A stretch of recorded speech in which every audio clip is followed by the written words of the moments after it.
late night, they ain't getting no rest. Work so hard, people think I'm obsessed. Dream at the crop, won't settle for no less. Headed to the top, but needed some focus. Yeah, gorilla of the jungle, I've been beating on my chest. I learned from the struggle, it was hard, just a test.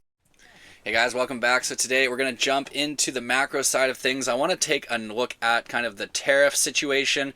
We're going to get an update on that. We're also going to look at a specific industry. I'm going to talk about rare earth metals, and I'll get into why I'm talking about those here. But we basically see the U.S. imposing a 245% tariff on China. We had hoped for further de-escalation, but we weren't really expecting it because of the rhetoric that both the parties have been saying. So we see here the U.S. in retaliation to China halting their rare earth exports, that they're putting in that 245% tariff on China. So now we have to see what China does. The tit for tat continues on, but I want to talk about the rare earth specifically because that's what really kind of could really throw a wrench in things here. We see that China has a major monopoly when it comes to rare earth metals, so I want to break this down by the numbers. You know, when it comes to this kind of stuff, we're not going to listen to what the herd is saying, what politicians are telling us at face value. There's tons of data. We can go back, look at the data, see what it says, and then make up our minds for ourselves. Same thing we did when the tariffs first came out.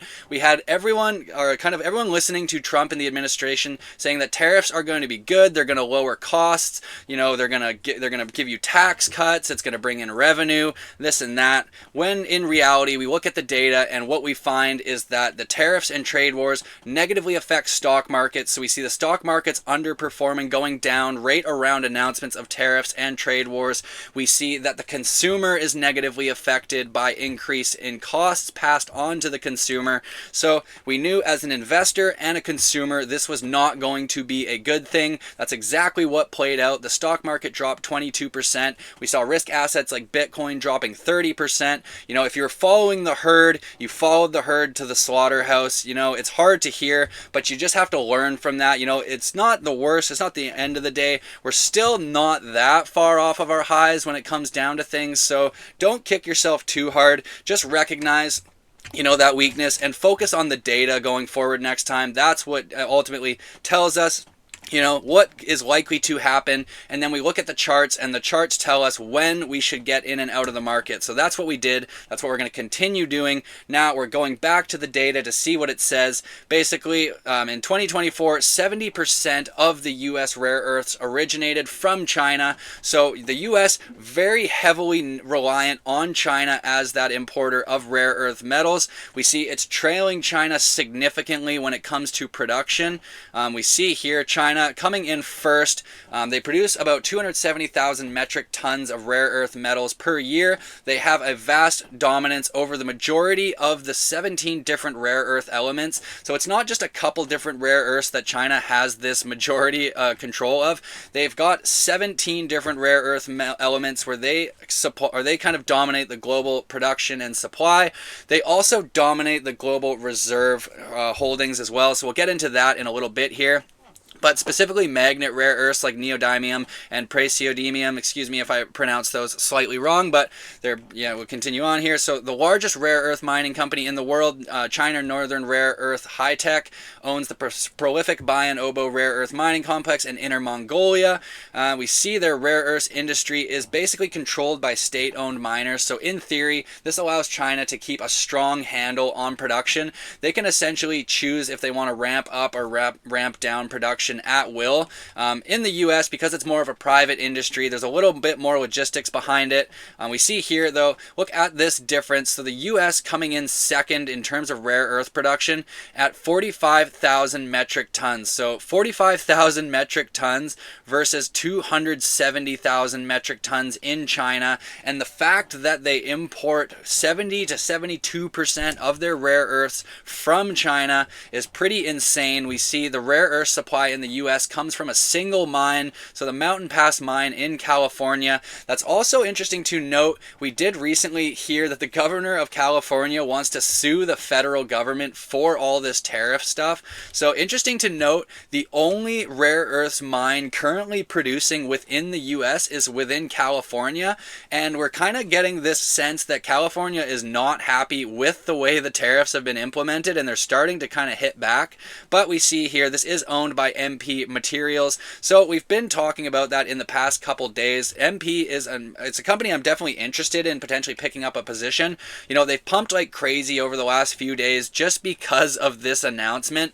That being said, they're the single largest and only producing mine right now, so that is a very important thing to keep in mind. You have to understand that the timeline to bring a mine to production stages is not going to happen over a couple years. A lot of the times this can take 10 to 20 to even 30 years to bring a mine from discovery to production phase. So if they're telling you that, you know, it's just going to be short-term pain for a little bit, you know, they're going to bring all this manufacturing, all this resource extraction, this mining domestically, and there's going to be jobs and all of this. History and data tells us the exact opposite. It takes decades to build out these mines. So when you think about it, with one operating mine versus how much, and we see here 45,000 metric tons, we could essentially extrapolate that China has probably about 6 times the 6 major operating mines if they were producing the same amount of metric tons. So that's just taking that 270,000, dividing it by 45,000 here. So we basically see China's got 6 times the production, and they're also able to ramp up production a lot quicker if they want to, just due to their political structure. You know, less of the regulatory hurdles. It doesn't need to go through all the different levels of government. I did used to work in the mining industry, specifically in gold exploration. So I have worked for some of the biggest gold mining companies in the world, and a lot of them have said they don't really like the operations in the West because of how much it costs. It's a major investment. There's a lot of regulatory hurdles. There's a lot of environmental hurdles. It just doesn't make as much economic sense as their global operations. So we've seen major miners really prioritizing the global production side. But we see here the US is a major importer of rare earth materials. So again, they're 72% reliant on China as that importer. You know, the next one down here is Myanmar or Burma. We see 31,000 metric tons, and then continuing just down. So basically I took all the other major producers here, and it comes to 78,000 metric tons. So even if you took all if you took 90% of the top 10 rare earth metal producers, you're still only accounting for about a third of what China produces. That is a massive monopoly, and it can't be ignored. We need to pay attention to that. There's so many economies, so many industries that are reliant on these exports of rare earths. We also see China is 90% dominant in terms of refining and exporting. So they're 70% dominant in terms of sheer production. They're 90% dominant in terms of refining, and 90% dominant in terms of exporting. So their dominance kind of extends throughout the whole industry. We're going to continue going on here. So this is about the U.S. reliance on rare earth imports from China. This was published last year, this was published April 14th, 2025. My mistake. Basically, we see here kind of explaining the situation. China imposing new export controls on 7 additional rare earths, suspending any exports of valuable minerals. They're critical components of wide-range products from EVs, semiconductors, military equipment such as missiles and drones. So for a power that's so heavily reliant on their military strength, it's going to be a pretty big hit if they don't have the rare earths to build at military equipment. You know, missiles, drones, autonomous warfare going forward is going to continue increasing. You know, I don't want to get political about this, but it's obvious whoever has that technological advantage has that military advantage as well. So we will have to just continue following that.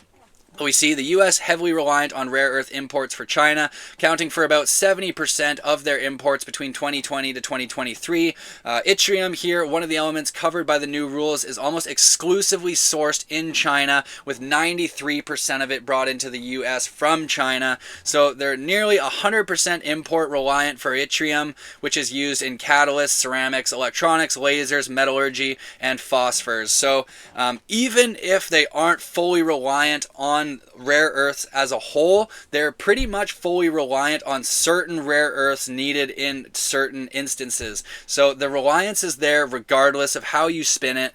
Basically, see in general, the US was 80% net reliant on imports in 2024. So that means their net imports accounted for 80% of the consumption in the US last year. So that's pretty insane. And for them to be able to expect to replace all of that consumption domestically while still factoring in the fact that they don't have the operating capacity in terms of mines and the timeline that it takes to bring these mines to production, it just doesn't make sense. That's kind of why a lot of people think he's really trying to push towards Canada and Greenland. Canada and Greenland both have pretty substantial reserves of rare earth metals, so there is incentive for him. That being said, we want to see this be more of a partnership, so we're going to continue following that.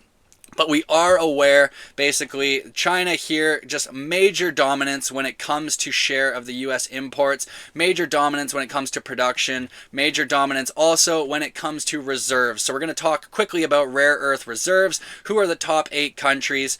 Guess who's at the top, guys? It's China. Rare earth reserves, 44 million metric tons. Unsurprisingly, has the largest reserve of rare earths. Also, the world's leading producer, the leading refiner, and the leading exporter. So they've got that total monopoly in terms of production, refinery, exporting, and holding it as a reserve asset. So essentially doing really well. We see Brazil here is in second, actually, with 21 million metric tons. We see India in third, Australia, Russia, Vietnam, and United States in 7th here. So the fact that the US is so heavily reliant on the imports of rare earth reserves, and while not really holding a substantial amount of reserves themselves, that's about 20 times less, more than 20 times less than what China currently holds in terms of reserves. It tells you, China can really withstand the hit to their revenue a little bit more than I think the US can withstand the hit to their imports. So being so reliant, we think about this, if we want to break it down in back of the napkin math, we see that the US is essentially about 33% of China's sales in terms of rare earths. And we see China being about 70% of the US's total imports. And just the fact that they have that major monopoly across production, refinery, exporting, it just tells me the US is more reliant on China for semiconductors, for rare earth metals, than China is on the US. That's just a fact. When you break down the numbers, you really look at things, that's how it is. Whether Trump tells you or whatever politician tells you that they're more reliant on them, this or that, you break down the numbers, and when it comes to rare earths, which is kind of what drives the technological age, this advancement, this AI race, China has a massive advantage, a massive monopoly. So we need to pay attention to that. It's not something we just ignore. It's not something that's going to change. As I said, those mines take a long time to bring to production stage. So we need to recognize the US, I don't think they have the bargaining chips that they think they have, especially as we saw kind of that weakness in the bond market. So we do know markets were tanking. They were hoping to send the 10-year yield down. That didn't happen. The dollar's been tanking. We've seen the Swiss franc really outperforming. It continues to go up. We see the Japanese yen also doing very well since 2025. So kind of not the effect they'd hoped for. We had the stock market crash. We had volatility spike. We had the dollar come down. The 10-year spiked. Alternate reserve currencies pumped. So really not the effect that I think they were hoping that was going to happen. I think they wanted to pressure the Fed into those emergency rate cuts by driving that 10-year down. That's not what happened. So we jump back into the macro side of things, and just looking here, we see, I did warn, if we spike above that 30 volatility, that's generally that warning sign that we're going to go into kind of that downwards price action. So same thing that we saw here, same thing we saw in through here, and same thing that we saw in 2020. We also had that spike now. So volatility remains pretty elevated above that 30, not quite as high as it was some of those other times, but we can see that's causing the downwards price action on stocks. So we see the SPY down 1.25% today. We see the NASDAQ down 2% today, and the IWM and Dow Jones down 0.6%. Gold is up 3%, silver is up, oil's up, and copper is doing well as well. So that risk off narrative, stocks are down, major stock market indexes down, volatility's up, the Swiss franc is up, the Japanese yen is up, and our risk off assets are also doing very well. So kind of just looking at the market effect of what's going on. It's hard to say where this is going to end, if they're going to keep escalating. Right now, I don't see any resolution, kind of in the near immediate term. We just see, again, I call it tit for tat. So raise tariffs, China's going to retaliate, but we need to be aware. I hear a lot of people talking about how this was the plan. They're going to... Essentially, they wanted to bring back manufacturing domestically, deregulate things to speed up the process. We're not going to be able to get to the level of deregulation that the Chinese government has. So the Chinese government can basically decide at a whim what they want to do. This isn't, I don't want to get political. I'm not pro-US in this stance. I'm not pro-China. I'm just an investor trying to figure out how to navigate this market. They're throwing a lot of wrenches into things, so it's really hard to figure out what's going on. We just follow the charts. We follow the data. So for now, the data tells me that if it comes to a kind of a trade war, and if this trade war focuses around rare earth metals, technology, China has that upper hand. They just have the monopoly in terms of production, they have the monopoly in terms of exporting and refining, and they have the monopoly in terms of reserve assets. You can't argue that. Unfortunately, that's just the fact of the matter. So for now, markets remain uncertain. We're in limbo. We don't really know what's happening. As I said previously, it's not the worst time to be dollar cost averaging into some of your higher conviction plays. That being said, just recognize things can get a lot worse. We could go into a normal 30% plus recessionary style correction. So you need to be ready to take advantage of that. But that's kind of all for today. I don't want to get too far into things. I know we can cover the charts every single day, but there's just nothing happening. We're still in that limbo. We made our buys down in support. We're kind of sitting in the middle here, so not really interested in taking any action. So a good time to step back, analyze the situation, look at the data, see what it's saying, and then go from there. So thank you so much for watching, guys, and I'll see you in the next one.